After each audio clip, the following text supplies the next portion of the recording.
In the Freljord, there is a unique caste of people that live outside of the society of those savage lands, who serve as the custodians of the natural world, the Spirit Walkers.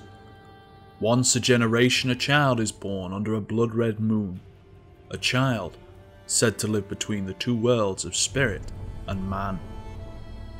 It is the lineage of the people that this child is brought before the Spirit Walker to serve as his apprentice, in order to eventually continue the shamanic line. Udyr was one such child, and knew the howl of the tundra wolves even before he learned to speak to the language of his ancestors. Through the Spirit Walker, Udyr would one day learn the meaning of the Spirit's call and tend to the balance of nature itself. He often told Udyr that he would be tested more than those who had come before him, for the spirits of the Freljord were growing ever more restless, even though the reason was yet to be revealed. It would be the cold, harsh dread of winter that would reveal the answer. As Udyr and the Spirit Walker traversed the land, they were set upon by the fearsome figure known only through the tribe's frightened whispers as the Ice Witch. Fearing the boy would fall as easy prey to her vile magic, the Spirit Walker shielding the child from her own assault, knowing the cost would be his own life. Udyr watched as his mentor fell. He felt powerless and racked with guilt and grief, howled with a fury so fierce that the Freljord itself howled with him. It was in that moment that the child embraced the spirit's primal nature for the first time and became a beast himself. He felt their untamed power coursing through him, and with an angry roar shook the mountaintops towering over him, bringing down upon the two of them a torrential avalanche.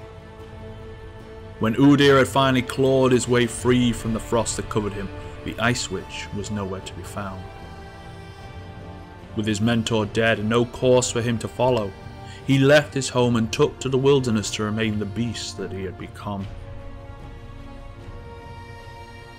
During the years that followed, the tribes of the north learned to avoid the wild man and his domain, at the fear of them being set upon and torn to shreds. Then one day, Udyr caught the scent of a fearless trespasser. The smell was unique, and he did not herald from the lands familiar to him. Nevertheless, Udyr was determined to chase the intruder from his territory. With the intruder in his sights, he leapt out prepared to strike, only to be deflected with ease. Udyr launched himself at the stranger again and again, only to be effortlessly cast aside each time. He was exhausted and defeated, and Udyr felt his animosity ebb, croaking from his throat with a strained breath, "Who?" towards the stranger. He revealed himself to be the monk Lee Sin, who had come seeking the Spirit Walker's guidance, but instead had found a man who had also lost his way. The monk promised he would right Udyr's path and guided him to a monastery said to be protected by 4 great eternal spirits of power and wisdom. It would be there that Udyr would find harmony. Lee Sin brought Udyr to a land that was a stark contrast to his own birthplace, where survival was not the only law that governed the lives of Ionians and creatures of the land. For the first time, Udyr felt at peace with the spirits surrounding him and found comfort in the companionship of others. His time among the monks taught him many lessons on how to temper his instincts, while his meditations with the ancient temple spirits taught him the value of wisdom.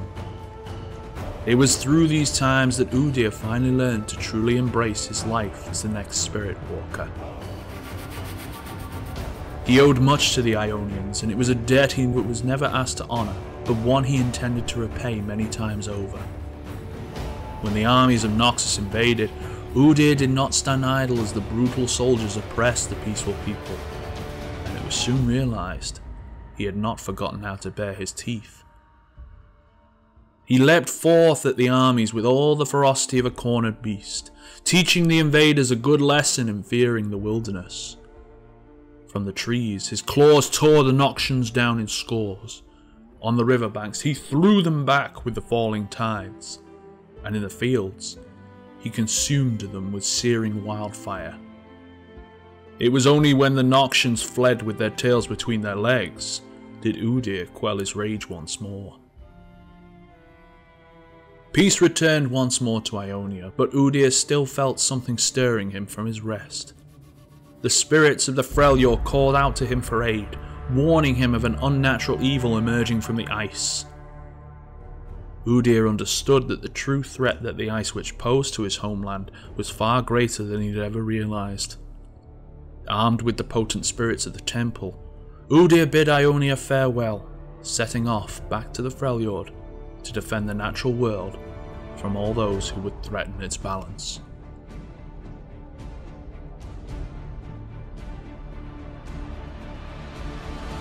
And that's all I prepared for you this time around. Let me know what you thought of the video by hitting that like button and leaving your feedback in the comments section below this video.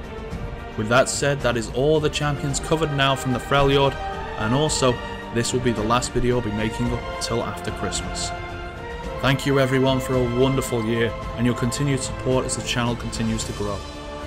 I wish you all a Merry Christmas and a Happy New Year. I'll see you in 2014.